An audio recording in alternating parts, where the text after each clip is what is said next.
Bienvenidos y bienvenidas a una clase más del curso de Principios de Informática. En la clase de hoy vamos a estar definiendo lo que son las tuplas, que es otro tipo de estructura de datos que tenemos en Python, y vamos a estar viendo algunas aplicaciones más y funciones adicionales que podemos hacer con secuencias en Python. Como dijimos en la clase anterior, el lenguaje de programación Python nos permite tener estructuras de datos donde podemos almacenar nosotros información durante la ejecución de un programa. En la clase anterior habíamos definido las listas, que eran un tipo especial de secuencia. El día de hoy vamos a definir las tuplas, que también son secuencias y que normalmente utilizamos para almacenar información de diversos tipos. A diferencia de las listas, las tuplas son inmutables. ¿Qué significa que sean inmutables? Significa que una vez que nosotros creamos una tupla, no podemos modificar ni alterar los elementos que están contenidos en estas. ¿Ok? Entonces, los elementos de una tupla no pueden ser modificados una vez que la tupla es creada. Existen tuplas para almacenar datos de diferentes tipos, eso es lo más común. Sin embargo, también podemos tener tuplas para almacenar datos del mismo tipo. Entonces, se puede crear una tupla, por ejemplo, para almacenar una fecha. Entonces, vean este código que tenemos acá. Aquí vamos a crear una tupla en la primera instrucción. Esa tupla se va a llamar fecha y fecha va a contener tres elementos: 15, septiembre y 1821, es decir, día, mes y año. Vean que la tupla se define con paréntesis redondos y los elementos se separan con comas. En las listas habíamos dicho que las listas se definían con paréntesis cuadrados y también con los elementos separados en coma. Entonces ahí tenemos la primera diferencia. La lista utiliza paréntesis cuadrados en su definición y la tupla utiliza paréntesis redondos. Luego podemos mostrar los elementos que hay en una tupla. Podemos decir un print, fecha de independencia de Costa Rica, y mostramos fecha, que ya sabemos que es una tupla.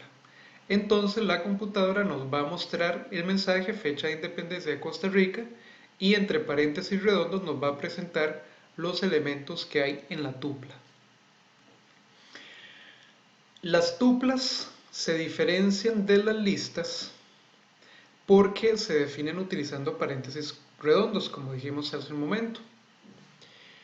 Se pueden crear también tuplas vacías, igual que nosotros creamos listas vacías en la clase anterior, que son tuplas a las cuales no les asignamos elementos inicialmente. Entonces vean que aquí, por ejemplo, en la primera línea de este código, yo estoy creando una tupla vacía que se llama estudiante. A esa tupla vacía yo después le puedo asignar elementos. Yo puedo asignarle a estudiantes, entre paréntesis redondos, los siguientes 5 elementos, que son el nombre, el primer apellido, el segundo apellido del carnet y la edad. ¿Ok? Entonces ya estos elementos que se los estoy asignando a estudiante entre paréntesis redondos, los puedo mostrar como una tupla normal. Yo puedo decir print datos del estudiante y muestro la tupla al final del mensaje. Entonces me aparece lo siguiente cuando la computadora ejecuta el código: datos del estudiante, y me aparecen los datos que yo le asigné a esa tupla anteriormente. Podemos crear también tuplas con un único elemento dentro de ellas. Sin embargo, como dice acá, hay que tener cuidado y hay que tener muy presente la forma correcta en la que se define una tupla de un único elemento. Entonces yo voy a crear aquí una tupla de un único elemento y ese único elemento va a ser el número 1000. Entonces defino la tupla, le doy un nombre y le asigno 1000 y tengo que incluir esta coma adicional dentro de la definición de la tupla.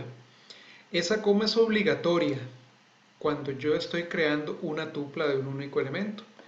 Vean que puedo crear también una tupla de un único elemento, pero asignarle una única palabra, digamos azul, un color. Sin embargo, vean la coma aquí donde aparece. Esta coma es obligatoria para las tuplas de un único elemento, ¿ok? Si ustedes no la incluyen, la computadora les va a dar un error. Entonces, después de que tenemos las tuplas creadas, podemos mostrarlas en pantalla y decir, por ejemplo, la primera tupla es, mostramos tupla 1 y la segunda tupla es, y mostramos la tupla 2. Y vean lo que nos aparecería en pantalla. Ahora nos aparece la tupla y nos aparecen las comas que nosotros agregamos, que de nuevo son obligatorias, y si las omitimos, entonces se va a generar un error en la computadora.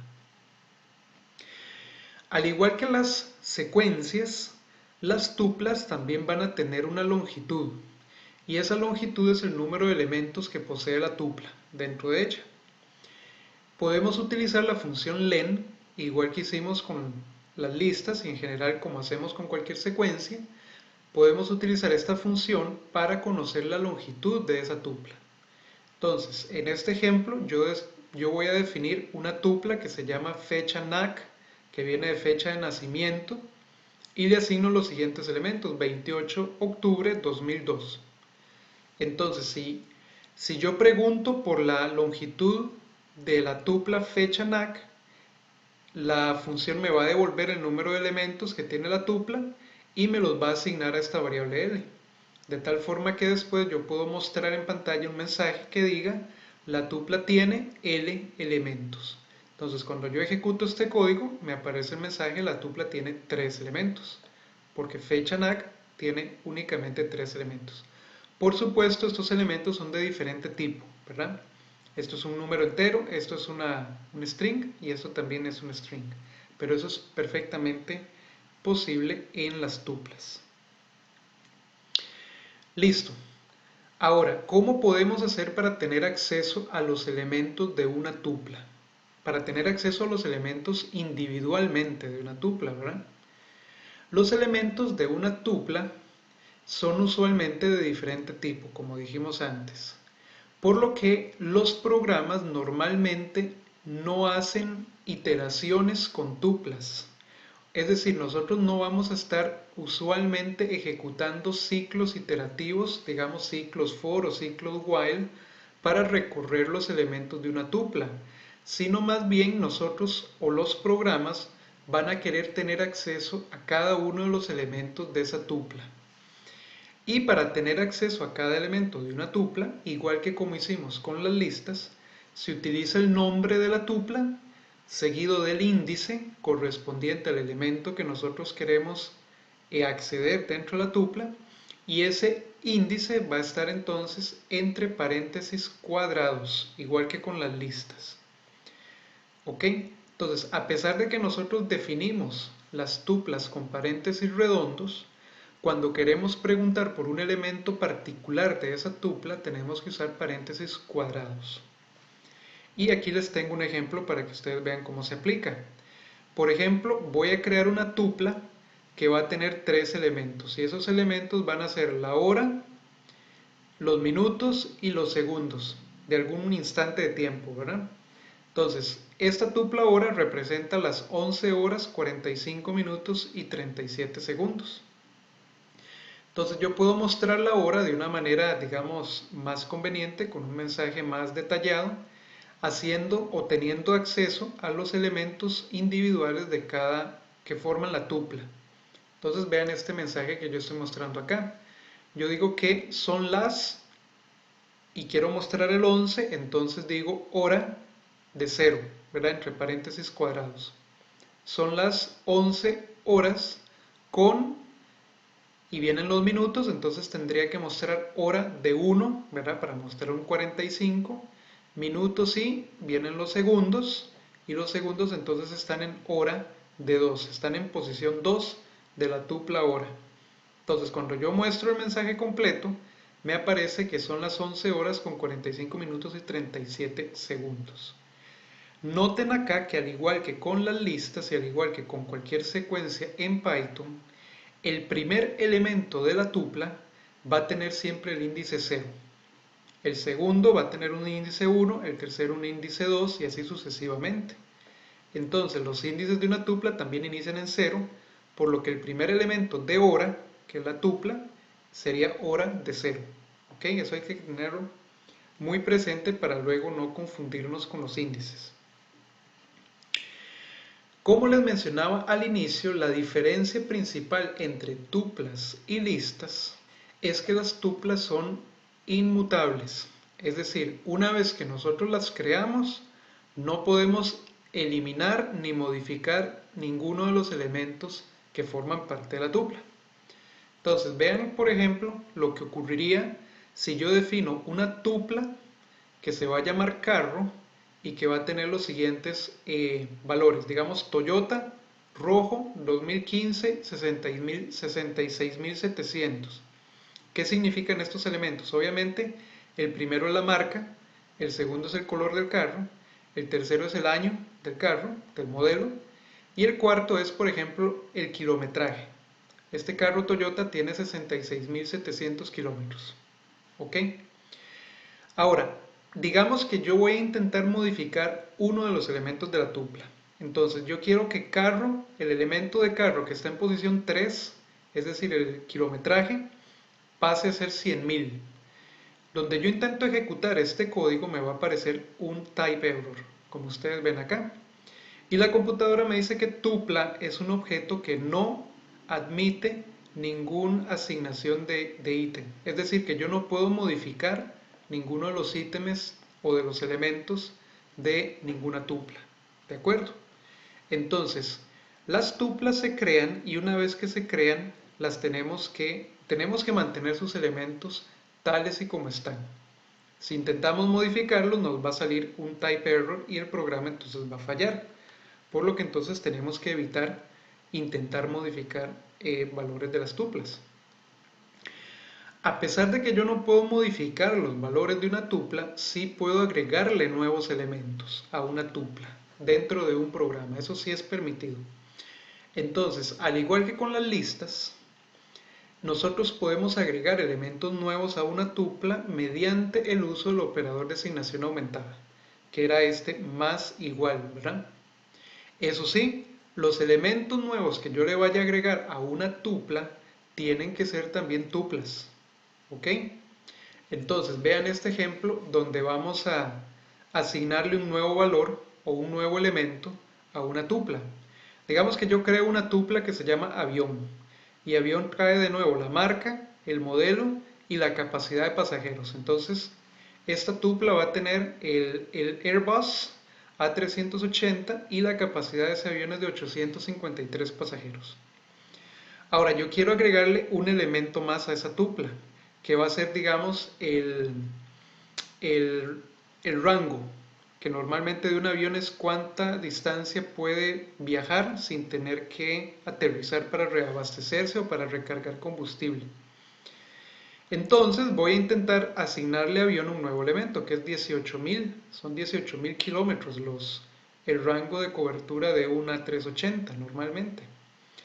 Sin embargo, donde yo intento ejecutar esto me sale otro type error y está en esta instrucción que está acá y me dice que únicamente se pueden concatenar tuplas a una tupla, que es lo mismo que les acabo de mencionar al inicio. De tal forma que si yo quiero asignarle a avión el elemento 18.000, tengo que definirlo como una tupla. Para corregir el error entonces lo que tenemos que hacer es definir ese 18.000 como una tupla de un único elemento antes de podérsela agregar a la tupla avión. Entonces vean aquí el código corregido donde lo tengo. Defino la tupla avión igual que siempre con 3 elementos, pero a la hora de asignarle el 18.000, le asigno 18.000 como una tupla de un único elemento. Por lo tanto, recuerden incluir siempre la coma cuando ustedes tienen una tupla de un único elemento. Entonces, esta asignación ya ahora no me va a dar un error, sino que cuando yo despliego este mensaje en pantalla y muestro el nuevo contenido de la tupla avión, me aparecen los 4 elementos que ahora contiene la tupla, ¿verdad? Entonces, esa es la forma correcta en la que nosotros le asignamos elementos nuevos a una tupla, siempre como tuplas, ¿verdad? Podemos también agregar múltiples elementos a una tupla en una misma instrucción utilizando también el operador de asignación aumentada. Eso sí, como les decía antes, esos nuevos elementos tienen que venir a su vez como una tupla. Entonces utilicemos el mismo ejemplo que estamos usando de la tupla avión, que yo la voy a crear aquí con 3 elementos, y ahora le quiero agregar 2 elementos nuevos a esa tupla. Le voy a agregar el 18.000, que es el rango o la cobertura del avión, y le voy a agregar 79,75, que representa la envergadura de un avión A380. La envergadura es la distancia que existe desde el extremo de un ala hasta el extremo de la otra ala, que en el caso de ese avión son 79,75 metros. Ok, entonces vean que a la tupla avión yo le voy a agregar los elementos 18.000,79.75, dos elementos formando una tupla. Como esta tupla tiene dos elementos, no hay necesidad de poner una coma extra aquí al final. De tal forma que cuando se muestra entonces ahora el nuevo contenido de la tupla avión, me aparecen 5 elementos dentro de esa tupla, los 3 originales y los 2 adicionales que le agregamos nosotros en esta instrucción. Entonces no hace falta una coma al final del segundo elemento de la tupla, que se va a agregar puesto que esta tupla tiene 2 elementos. Entonces no hay problema. Ok. Nosotros también podemos agregarle elementos de una tupla a una lista, ¿ok? Y se hace de la misma manera, utilizando el operador de asignación aumentada. Entonces, vean este ejemplo. Vamos a crear una lista que contiene 4 números enteros. Y vamos a crear una tupla que va a contener 2 números enteros. Entonces yo puedo agregarle los elementos de la tupla a la lista y se van a agregar como elementos del mismo tipo en la lista original. Entonces yo digo lista, le voy a agregar, ¿verdad? Con el operador de asignación aumentada los elementos de tupla. Por lo tanto, donde yo muestro el contenido actualizado de la lista en pantalla, me va a aparecer que la lista actualizada es 1, 2, 3, 4, que eran los elementos originales, 5 y 6, que son los elementos que nosotros le agregamos por medio de la tupla. En este caso, la lista va a contener el mismo tipo de elementos que tiene tupla, por lo tanto, son todos números enteros. Sin embargo, yo también puedo asignarle los elementos de una tupla a una lista, aun cuando los elementos de la tupla contienen elementos o son de otro tipo. Entonces, en el mismo ejemplo, yo voy a crear la misma lista al inicio, pero voy a crear una tupla que ahora tiene strings, ¿verdad? O cadenas de caracteres. Yo puedo igual pasarle los elementos de tupla a lista y mostrar la lista actualizada en pantalla. Y vean que sin problema la lista se agranda con los dos elementos que tenía tupla originalmente. En este caso, la lista que nos queda sería una lista heterogénea, es decir, una lista cuyos valores o cuyos elementos son de diferentes tipos. Ok, entonces en este caso la lista tiene elementos enteros y la tupla tiene strings. Sin embargo, vean que no hay problema y esta operación se puede hacer. Ahora, si yo quisiera más bien separar los elementos de una secuencia, es posible hacerlo en Python, que eso muchas veces es bastante útil. A eso a veces se le llama desempaquetar los elementos de una estructura o de una lista o de una tupla. En Python entonces estos elementos de las listas o de las tuplas se pueden separar y se pueden asignar a un conjunto nuevo de variables separadas por comas. Eso sí, cuando nosotros separamos los elementos de una estructura, vamos a ver, cuando nosotros separamos los elementos de una estructura, de una lista o de una tupla, el número de variables que nosotros tenemos a la izquierda del operador de asignación si el número de variables a la izquierda del operador de la asignación no es igual al número de elementos de la secuencia, se nos va a producir un value error. Es decir, cuando nosotros separamos una lista o una tupla en variables independientes, tenemos que asignarle esos valores a un número igual de variables que nosotros tengamos a la izquierda del operador de asignación. Entonces, para ver esto más claramente, veamos este ejemplo que tenemos acá. Yo voy a crear una lista que va a tener edades de personas. Entonces, es una lista que tiene 3 elementos. Si yo quisiera separar estos elementos en variables independientes, tengo que asignarle los elementos de la lista de edades a un número igual de variables a la izquierda del operador de asignación. Es decir, como tengo 3 elementos en edades, tengo que colocar 3 variables a la izquierda del operador de asignación para que cada elemento quede asignado a cada una de esas variables de manera independiente. Entonces, una vez que yo hago esta asignación, puedo mostrar los números individualmente de la siguiente manera. Yo puedo mostrar los números son y muestro número 1, número 2 y número 3. Y vean que después, cuando se despliega el mensaje, me aparecen correctamente los elementos que originalmente estaban en la lista. Si yo no coloco el mismo número de variables a la izquierda que de elementos en la estructura que está a la derecha, me va a aparecer este value error, ¿verdad? Entonces, el número de variables a la izquierda es igual al número de elementos de la lista. Eso es muy importante. En este otro ejemplo, lo que vamos a hacer es separar los 4 elementos de una tupla que poseen tipos diferentes. Entonces, vean que al inicio del ejemplo vamos a definir una tupla que se va a llamar datos. Y esa tupla va a tener 4 elementos. El primero es un nombre, el segundo es un apellido, el tercero es el segundo apellido y el cuarto elemento es una lista, que eso se puede hacer perfectamente. Yo puedo tener una lista dentro de una tupla. Y esa lista contiene las notas de unos exámenes, por ejemplo 85, 94, 100 y 90.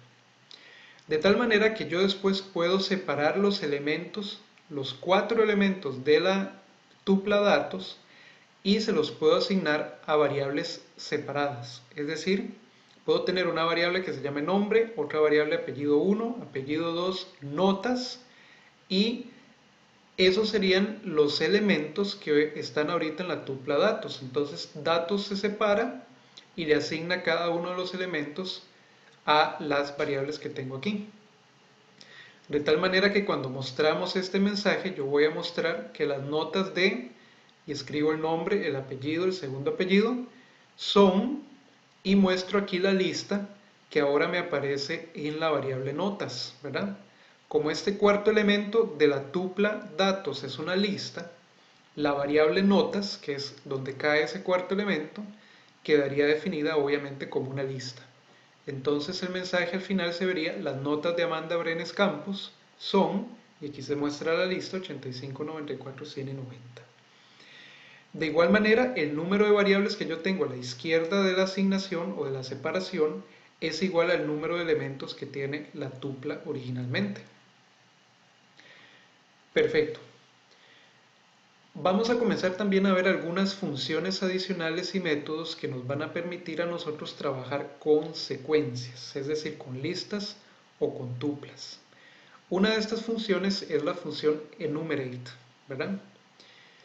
Esta función se utiliza en los ciclos for en lugar de la función range, cuando nosotros tenemos tuplas o listas como criterio o como secuencia de control de un ciclo for. Y esta función recibe como parámetro una secuencia, es decir, entre paréntesis le tenemos que dar el nombre de una secuencia. Por cada iteración del ciclo for o del ciclo while eventualmente, la función enumerate nos va a retornar una tupla con el índice y con el valor del elemento correspondiente de la secuencia. Y a estas tuplas que van cambiando por cada ciclo de la estructura for, a veces se les llaman iteradores. Entonces vean este ejemplo. Yo voy a crear una lista de elementos que tiene 3 colores. ¿Ok? Entonces esa lista se llama colores y contiene un elemento que es rojo, verde y azul. 3 elementos que son strings. Entonces voy a utilizar un ciclo for para ir recorriendo esta lista elemento por elemento. Entonces nosotros lo que normalmente hacíamos era primero calcular la longitud de la lista colores y después asignar una nueva variable dentro del ciclo for que iba a tomar números desde 0 hasta 2 en este caso, y de esa forma íbamos poco a poco accediendo a los elementos de la lista uno por uno. Esa operación se puede sustituir, si no quisiera, por la siguiente configuración. Yo puedo decir for índice, color, es decir, voy a definir dos variables dentro de la definición del ciclo for.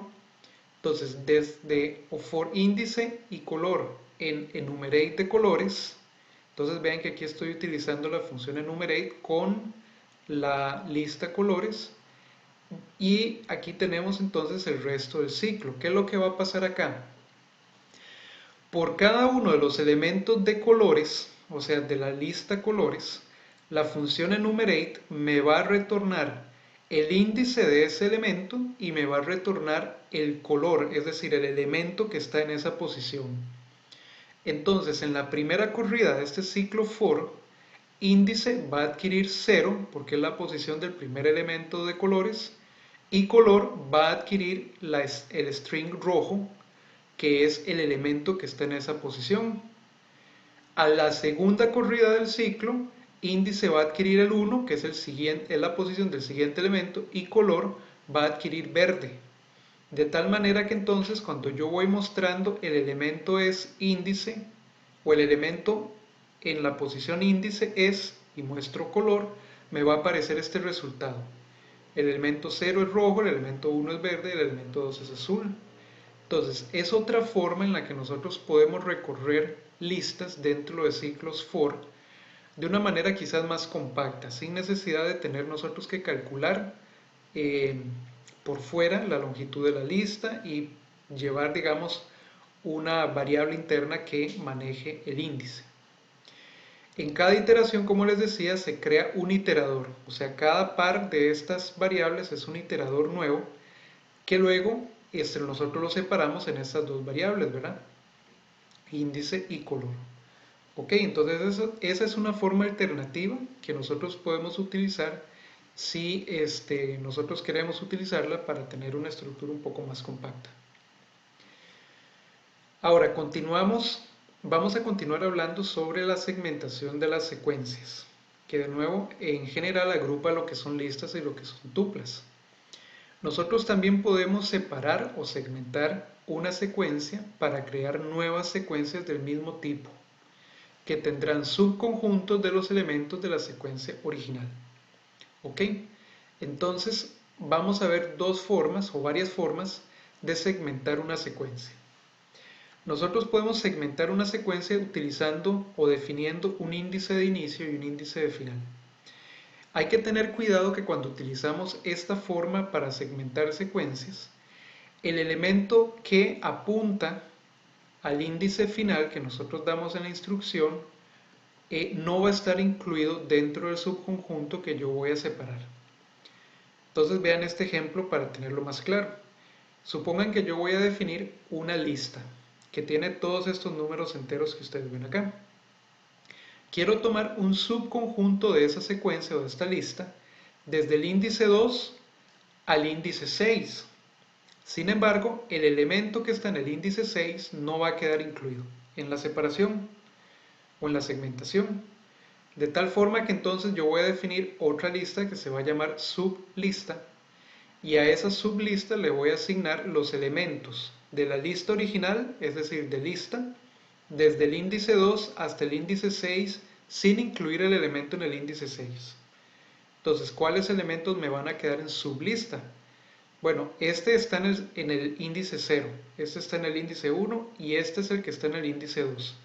De tal manera que el índice 2, luego este es el índice 3, el 4, el 5 y el 6. Entonces estoy asignando los valores que están desde el índice 2 al índice 6 sin incluir el índice 6, que es 13. De tal manera que el 5, el 7, el 9 y el 11 serían los elementos que me quedarían en la sublista. Entonces, donde yo muestro en pantalla ese subconjunto, vean que me aparecen los números 5, 7, 9 y 11. El 13, que está en posición 6, no quedó incluido en nuestra lista. ¿Ok? Perfecto. En nuestra sublista, perdón. Esa es una forma en la que nosotros podemos separar o segmentar listas en subconjuntos. También podemos segmentar listas utilizando únicamente el índice final. Si nosotros no incluimos el índice de inicio de la segmentación, entonces la computadora va a asumir que es 0. De tal manera que si yo tengo la misma lista y tomo un subconjunto, digamos una sublista que sería lista, no indico cuál es el índice de inicio, sino que nada más doy el índice final, entonces la computadora va a tomar desde el inicio hasta el índice 6 como elementos de la sublista. Pero ojo que el índice 6 no va a quedar incluido en el subconjunto. De tal manera que cuando yo lo muestro en pantalla me aparecen los números desde el 1 hasta el 11 dentro de la lista, ¿verdad? Son números impares en este caso. Yo puedo hacer lo mismo, pero puedo especificar únicamente el índice de inicio en la segmentación, de tal manera que como yo no estoy indicando el índice de final, la computadora va a asumir que el final de la lista es entonces el índice final. Es decir, vamos a tomar desde el índice del inicio hasta la longitud de la lista. Entonces vean por ejemplo que en este caso yo tengo la misma lista y voy a segmentar en sublista desde el índice 6 hasta el final. Entonces, como no estoy dando el índice final, la computadora indica o va a entender que es el final de la lista original. De tal manera que entonces estoy extrayendo desde el 13, que está en la posición 6, hasta el final, que es el 19. Por lo tanto, los elementos 13, 15, 17 y 19 son los que me quedarían en la nueva sublista. ¿Ok? La otra forma en la que nosotros podemos segmentar secuencias es tomando elementos intercalados. Yo puedo decirle a una instrucción de segmentación de secuencia que me extraiga elementos a un cierto, con una cierta separación eventualmente. Se define entonces un tercer parámetro que indica cada cuántos elementos de la secuencia yo voy a tomar uno. Entonces vean que estoy definiendo en este ejemplo la misma lista que tenemos desde antes y ahora voy a tomar un subconjunto de la secuencia desde el inicio hasta el final, pero cada dos elementos. De tal forma que la computadora va a empezar a extraerme elementos desde el primero hasta el último, pero se va a ir saltando un elemento de por medio. O sea, voy a ir tomando elementos cada dos elementos. De tal manera que el primero que extraigo es el 1, me salto un elemento, luego extraigo el 5, me salto un elemento, extraigo el 9 y así sucesivamente hasta que llego al final. Aquí perfectamente ustedes pueden también delimitar índices específicos de la secuencia entre los cuales ustedes quieren extraer elementos de esta misma manera. Este 2 me está indicando a mí entonces que es cada dos posiciones que yo extraigo un elemento de la lista. Si yo pusiera un 3, entonces serían cada 3 elementos, ¿verdad? Si pongo un 4, serían cada 4 elementos y así sucesivamente. Cuando yo muestro entonces el subconjunto, me encuentro que la sublista contiene los elementos 1, 5, 9, 13 y 17. ¿Ok? Esa es otra forma en la que podemos segmentar secuencias.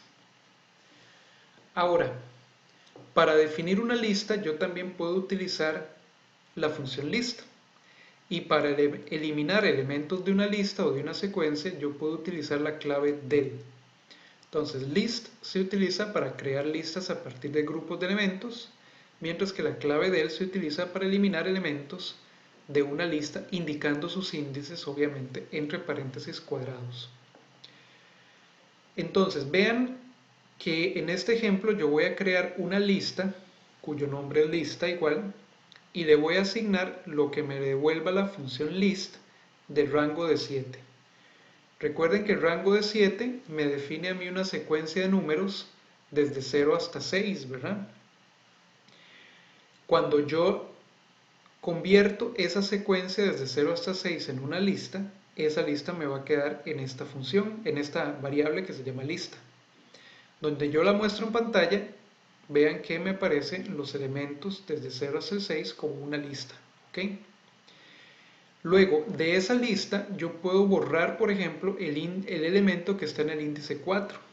Utilizando la clave del, le doy el nombre de la lista y le doy entre paréntesis cuadrados el índice donde está el elemento que yo quiero borrar. Ese elemento se elimina de la lista o de la secuencia. De tal forma que donde yo muestro la lista modificada, me aparece la misma lista original, pero sin el elemento 4, porque el elemento 4 es el que estaba en la posición 4. Recuerden que esa es posición 0, 1, 2, 3, 4. El 4 que está en posición 4 queda eliminado y ya no lo vemos en la lista modificada. ¿Ok? Eso también se puede hacer con estas funciones y con la clave del. Ahora vean que yo puedo borrar también múltiples elementos de una lista. Yo puedo crear la misma lista con la que estuvimos trabajando en el caso anterior, pero ahora a la hora de borrar, yo le voy a decir a la computadora que borre de la lista, que se llama lista, los elementos que están desde la posición 1 hasta la posición 4. Entonces, el 1 está en posición 1, el 4 es el que está en posición 4, todos los elementos que están entre esos dos índices, sin incluir el 4, en este caso, quedarían eliminados. De tal forma que al mostrar la lista modificada, solo me aparecerían el 0, el 4, el 5 y el 6. Siempre que yo doy rangos de esta forma, dentro de una lista o dentro de una tupla, el índice final no está incluido dentro de la operación. Eso hay que tenerlo muy en cuenta. Por eso en este caso el 4 no quedó borrado, porque el 4 al estar en posición 4 no está incluido dentro de la operación de borrado en este caso, sino que son nada más el 1, el 2 y el 3. Ahora, ¿qué pasa si yo intento utilizar la clave del con una tupla? Recuerden que las tuplas, dijimos desde un principio, son inmutables, de tal manera que no se puede utilizar la clave del con una tupla, pues los elementos de la tupla no se pueden modificar ni se pueden eliminar de ninguna manera. Entonces vean que si yo defino una tupla, por ejemplo, con el nombre de una persona, su edad y la estatura, y yo intento eliminar con la clave del el elemento que está en la posición 4 de esa tupla, me va a salir un error que es un error de type error. ¿Y qué me va a decir la computadora? Me dice que el tipo tupla o el objeto de tipo tupla no soporta que nosotros le borremos ningún ítem. Es decir, no le podemos borrar ningún elemento a una tupla que ya fue creada previamente. Ahora, nosotros podemos pasarle a una función, como las que nosotros hemos estado trabajando hasta el momento, podemos pasarle una lista como parámetro a una función. Eso es totalmente permitido. Sin embargo, hay que tener en cuenta que en el caso de las listas se pasan a una función con carácter global. De tal manera que si la función modifica el contenido de esa lista, esas modificaciones se van a mantener aun cuando la función ya haya terminado su ejecución. Nosotros habíamos dicho en clases anteriores que las funciones normalmente trabajan con variables locales y que si nosotros modificamos una variable local, esa variable local no queda modificada en el programa principal. Sin embargo, en el caso de las listas ocurre lo contrario. La lista sí se puede modificar dentro de una función, cuando esa lista es una función, es una variable que está definida en el programa principal. Entonces vean este ejemplo que está acá. Yo tengo una función, ¿verdad? Un segmento de código aparte que se llama multiplica lista. Esa función me recibe dos parámetros, una lista y me recibe un número. Lo que hace la función es que multiplica cada elemento de la lista por el número que yo le estoy dando acá. Y eso lo hacemos con un ciclo for. Entonces definimos un índice, definimos un rango o una secuencia de índices que va desde 0 hasta el final de la lista. Y por cada elemento en esa lista, es decir, lista de índice, yo multiplico su elemento por el número que yo le doy aquí a la función.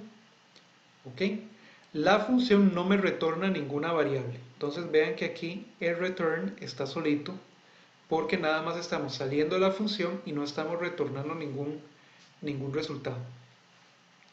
Ok, ahora me paso al programa principal, que es donde yo voy a llamar a esa función. Antes de llamarla, primero obviamente voy a crear una lista, que yo necesito mandarle una lista y mandarle un número a esa función. Entonces yo creo una lista con 4 elementos, con 4 números. Voy a mostrarla en pantalla, voy a mostrar los valores originales que tiene esa lista y después voy a llamar a la función multiplica lista. Y a esa función le voy a pasar la lista que acabo de crear y le voy a pasar un 2 que va a ser el número por el cual yo voy a multiplicar cada uno de los elementos de la lista dentro de la función. Una vez que la función termina su ejecución, entonces regresamos al programa principal y mostramos el contenido de la lista modificada. Vean que en ambos casos yo estoy mostrando la misma variable, es decir, estoy mostrando la misma lista. Cuando yo ejecuto este programa, cuando yo despliego la lista original tiene 2, 4, 6 y 8, como yo la definí aquí. Sin embargo, cuando la muestro modificada, vean que cada uno de los elementos de la lista se multiplicó por 2. ¿Quién lo multiplicó por 2? La función multiplica lista. Entonces vean que la función, a pesar de que manejó lista de manera local dentro de la función, sí me alteró el contenido de la lista original en el programa principal por esa característica que tienen las listas en Python, ¿verdad? Que tienen carácter global de manera, o por defecto, tienen carácter global. Cuando nosotros pasamos una tupla como parámetro de una función, lo que hay que tener en cuenta es que la tupla únicamente puede ser leída dentro de la función. Las tuplas ya vimos que son inmutables, es decir, no se pueden cambiar, por lo tanto, la función tampoco puede cambiar el valor de la tupla o el valor de los elementos que hay en la tupla. Entonces vean que por ejemplo en este caso yo tengo una función que se llama mostrar tupla y recibe como parámetro una tupla. Esta función únicamente va a mostrar los elementos de esa tupla. Por lo tanto, en el ciclo for que yo tengo, que es muy parecido al anterior, lo único que yo estoy haciendo es mostrando cada uno de los elementos que está en la tupla, pero no estoy modificando los valores de esos elementos. No estoy modificando nada de la tupla, nada más la estoy leyendo. De tal manera que cuando yo llamo a la función desde mi programa principal, yo primero defino una tupla que se va a llamar en este caso empleado y tiene su nombre, el primer apellido, el segundo apellido, la edad y la estatura. Y donde yo llamo a la función mostrar tupla, dándole como parámetro la lista y la tupla empleado, entonces la función únicamente me va a mostrar cada uno de los elementos que hay en esa tupla. Entonces me va a mostrar los siguientes mensajes. El elemento 0 es Luis, el elemento 1 es Campos, el 2 es Hernández, el 3 es 43 y el 4 es 1.78. No me modificó la tupla, por lo tanto esta función y este programa no me dan ningún error. Me hubiera dado un error si la función hubiera intentado modificar alguno de los elementos de la tupla que ingresó como parámetro. Ahora bien, vamos a ver otras funciones adicionales que nos van a permitir realizar operaciones interesantes con listas específicamente, y vamos a ver primero lo que es el ordenamiento de una lista. Python nos va a brindar varias herramientas para nosotros poder ordenar de manera ascendente o descendente los elementos de una lista. El primero es el método sort, que me modifica una lista y que la ordena ascendente o descendentemente. Y la segunda herramienta es la función sorted, que crea una nueva lista a partir de otra que ya existe de antemano. Sin embargo, la nueva lista va a tener los elementos ordenados de forma ascendente o descendente. La diferencia entre un método y una función es muy sutil en Python. Las funciones son las que nosotros hemos estado viendo hasta el momento. Segmentos de código que nosotros creamos de manera aparte para realizar una tarea en particular, ¿verdad? Esas funciones normalmente las definimos al inicio del programa y luego las podemos reutilizar cuantas veces nosotros lo ocupemos dentro del programa principal o dentro de otras funciones, ¿verdad? Son módulos. Los métodos, por el contrario, también son funciones, pero son funciones que se definen dentro de un tipo específico de dato que se crea en Python, que luego nosotros vamos a definir como una clase. Cuando nosotros definimos un nuevo tipo de dato y dentro de ese nuevo tipo de dato agregamos ciertas funciones específicas para manejar con ese tipo de dato, esas funciones dejan de ser funciones y se convierten en métodos. Entonces, este método sort que ustedes ven acá es una función que fue creada dentro del tipo de dato lista en Python, por lo tanto es un método. Mientras que sorted es una función que está definida previamente en Python, pero que no hace referencia a un tipo específico de dato. Entonces, por ahora las vamos a utilizar de manera similar, pero hay que tener en cuenta que una es un método y la otra es una función. Entonces, vamos a utilizar primero el método sort para ordenar los elementos de una lista. Entonces, vean que yo creo aquí una lista que se llama números, que tiene todos estos números y vean que estos números están en desorden. Si yo los quisiera ordenar de manera ascendente, yo tendría que llamar al método sort y lo llamo de la siguiente manera: con el nombre de la lista, mi lista se llama números, y la operación de ordenamiento sería números.sort, y no le doy ningún argumento a ese método. ¿Qué es lo que va a hacer el método? Va a ir a buscar la lista números y va a ir a ordenar sus elementos, pero no va a crear ninguna estructura nueva, sino que los elementos van a quedar almacenados en orden ascendente dentro de la misma lista números. Entonces vean que cuando yo muestro la lista de nuevo, la lista me aparece ordenada. Y vean que en ambos casos yo estoy mostrando la misma lista, es decir, la misma variable que contiene la lista de los elementos. Cuando yo la mostré al inicio, los elementos estaban en desorden. Cuando yo la mostré al final, ya los elementos habían sido ordenados por el método sort. Ese método sort también nos va a permitir ordenar la lista de manera descendente. En ese caso, tenemos que incluir un argumento dentro del método sort, que es el argumento reverse, y le tenemos que asignar el valor de verdadero o de true a ese reverse. Entonces vean el caso para ordenar los elementos de la lista números de manera descendente. Es básicamente lo mismo, solo que dentro de los paréntesis en el método sort colocamos reverse y le damos el valor verdadero. Es decir, queremos ordenarlo de mayor a menor. ¿Ok? Entonces, cuando mostramos la lista nuevamente, me aparece la lista ya ordenada de mayor a menor, que eso es descendente, ¿verdad? Ascendente es cuando nosotros mostramos u ordenamos una lista de elementos del menor al mayor. Y descendente va del mayor al menor. Listo. Ahora, nosotros también podemos ordenar listas de palabras. Y las ordenaríamos de manera ascendente o descendente según el orden alfabético, ¿verdad? Y lo podemos hacer exactamente igual que hicimos antes con el método sort, o lo podemos hacer también con la función sorted. En este caso, en este ejemplo, vamos a utilizar la función sorted para que ustedes vean cómo se utiliza. Vean que yo voy a crear ahora una lista de palabras o una lista de strings que se va a llamar colores y contiene estos 5 elementos que ustedes ven acá. Yo voy a mostrar esa lista así como está primero y luego voy a ejecutar la función sorted. Pero la función sorted me va a crear una nueva lista con los elementos ordenados ascendente o descendentemente. De tal manera que el resultado de la función sorted yo se lo tengo que asignar a una nueva lista. En este caso, a una lista que le estoy llamando colores ord, de colores ordenados, ¿verdad? De tal manera que al mostrar el resultado yo tengo que mostrar la nueva cadena o la nueva lista que se llama colores ord. De tal manera que ambas continúan existiendo. Colores es la lista desordenada y colores sort es la lista ordenada. De tal manera que entonces donde yo las muestro en pantalla, una me aparece desordenada y la otra me aparece ordenada alfabéticamente de manera ascendente, es decir, desde la A a la Z.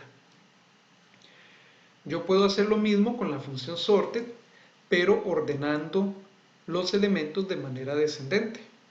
En ese caso, igual que con sort, con el método sort, yo tengo que incluir el argumento reverse dentro de la función con el valor true o verdadero, para ordenar esa lista de manera descendente. Entonces, el código en este ejemplo es el mismo, solo que a la hora de asignar el valor a la nueva lista ordenada, yo estoy incluyendo la lista original, que se llama colores, y con coma agrego el argumento, que sería reverse igual true, para que entonces la función sorted me devuelva los valores ordenados descendentemente, es decir, desde la Z hacia la A. Entonces, donde yo muestro la nueva lista, me aparece la lista ordenada alfabéticamente, pero de la Z hacia la A. ¿Ok? Entonces, esas son otras funciones que podemos utilizar con listas en Python. Y ya para ir terminando, vamos a ver algunas funciones que me permiten a mí buscar elementos dentro de una lista. Y Python me va a incluir varios métodos para trabajar con listas y para buscar elementos dentro de una lista. Uno de esos métodos se llama index. ¿Qué hace index? Index recibe una lista y me busca si dentro de esa lista hay un cierto elemento que es el que yo le doy entre paréntesis al método. Entonces vean este ejemplo donde yo estoy definiendo una lista de números que se llama números con todos estos números que ustedes ven acá. Yo quiero buscar si dentro de esa lista hay un elemento con el valor 5 y quiero saber en qué posición está. Entonces, resultado va a recibir el índice de la lista números donde aparezca un 5. ¿Ok? Y ahora voy a hacer lo mismo, pero voy a preguntar si dentro de la lista hay un 1 y quiero saber en qué posición hay un 1. Utilizo el mismo método, solo que ahora pregunto por el elemento 1 y resultado 2 entonces me recibe el índice de la lista donde aparece un elemento 1. Y vean los resultados cómo aparecerían cuando yo ejecuto este código. Me dice el programa que hay un elemento 5 en la posición 6 y que hay un 1 en la posición 2. Estamos haciendo referencia a la lista números. Entonces, si esta es la posición 0, en la posición 1 y en la posición 2, vean que efectivamente hay un 1. Luego posición 3, posición 4, posición 5, posición 6, vean que en la posición 6 efectivamente hay un 5. Ahora ustedes dirán, pero 5 aparece repetido y el 1 también aparece repetido dentro de la secuencia o dentro de la lista. Bueno, números, el método index, me devuelve una posición donde hay el número que yo estoy preguntando. Sin embargo, no me los devuelve todas. Me devuelve una de ellas, normalmente la primera. Entonces eso hay que tenerlo en cuenta. El otro método es el método de los operadores IN y NOT IN. Ese es realmente una pregunta que nosotros vamos a hacer para preguntar si el elemento existe dentro de la lista o si no existe dentro de la lista. Entonces la respuesta de los operadores IN y NOT IN en realidad es una respuesta booleana. Nos va a salir verdadero si el elemento está dentro de la lista, nos va a salir falso si el elemento no está en la lista. Una funciona de manera positiva, que es IN, y la otra funciona de manera negativa. Es decir, en esta preguntamos si el elemento está dentro de la lista. Verdadero si está, falso si no está. En esta preguntamos si el elemento no está en la lista. Entonces sería verdadero si el elemento efectivamente no está en la lista y sería falso si el elemento realmente está en la lista. Entonces vean aquí donde tenemos algunos casos. Yo defino la misma lista que teníamos al inicio con nombre números y en esta primera pregunta la pregunta realmente es si 5 está en números. La segunda pregunta sería si 17 está en números. Y la tercera pregunta sería si 0 no está en números. la respuesta a estas preguntas yo las estoy asignando a 3 variables diferentes. Luego de ejecutar esta parte, voy a mostrar en pantalla las respuestas que obtuve de cada una de estas preguntas. Vean que a la pregunta ¿está el 5 presente en números? La respuesta fue verdadera, porque vean que 5 está presente en números, está presente 2 veces. La segunda pregunta era si 17 está presente en números, y la respuesta fue falsa, porque 17 no es un elemento de números. Y al final estoy preguntando si no está el 0 presente en números, y la respuesta fue verdadera, porque efectivamente el 0 no está presente en la lista números. Entonces estos operadores, además de las funciones que hemos visto hasta el momento, las podemos utilizar dentro de nuestros programas para resolver problemas de cualquier tipo que nosotros ocupemos resolver. Lo que vamos a hacer ahora es entonces ir a PyCharm y vamos a ir a hacer una práctica donde vamos a crear un programa en el cual vamos a utilizar bastantes de las funciones que hemos utilizado hasta el momento y de las cosas que hemos visto en esta clase, para entonces practicar y para que ustedes vean pues cómo las podemos aplicar. Entonces nos vamos a pasar a PyCharm para completar la clase con la práctica.